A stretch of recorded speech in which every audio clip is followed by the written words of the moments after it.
Heureuse de vous retrouver sur Guinée Matin TV. Bonjour et bienvenue dans ce flash d'information. Nous commençons ce flash par une page santé. Souvent définie comme la destruction progressive de dents par ulcération, la carie dentaire est une pathologie en constante progression. Touchant toutes les couches sociales, les enfants de moins de 7 ans figurent parmi les plus vulnérables.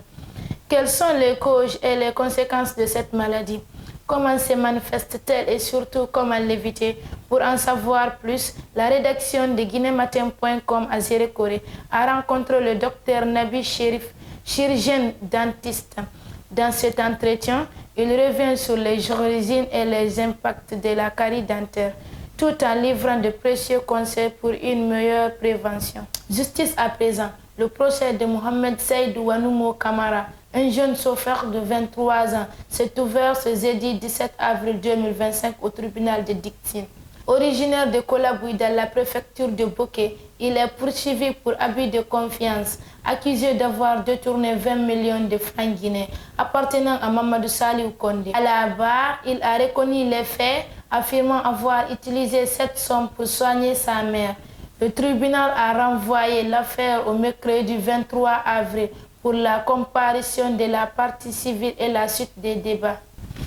Dans l'actualité sportive, le ministre de la Jeunesse et des Sports, Keyamo Bogola Haba, a tenu ce jeudi 17 avril une réunion avec le comité national olympique et sportif guinéen, ainsi que les membres du comité exécutif de la Fédération guinéenne de football. À l'issue de cette rencontre, plusieurs résolutions ont été adoptées pour favoriser la bonne gouvernance et la stabilité du football guinéen, en proie à de nombreuses crises. En attendant l'Assemblée nationale prévue le 8 mai 2025, la présidence de la fédération est confiée à Sori Doumbouya, doyen des vice-présidents. Et pour finir, un mot pour la Côte d'Ivoire. La commission électorale indépendante CEI a rejeté la demande de réinscription de Charles Blé Goudé sur la liste électorale en vue de l'élection présidentielle d'octobre 2025. L'annonce faite le 15 avril dernier ne précise pas les raisons de cette décision.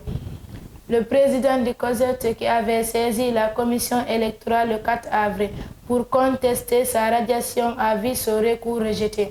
Cette décision confirme donc son exclusion de la liste électorale définitive, dont la publication est attendue dans les prochains jours. C'est tout pour ce flash d'information présenté par Ramatoulaye Sow, mais comme vous le savez, l'actualité continue sur guinématin.com. Merci de votre fidélité.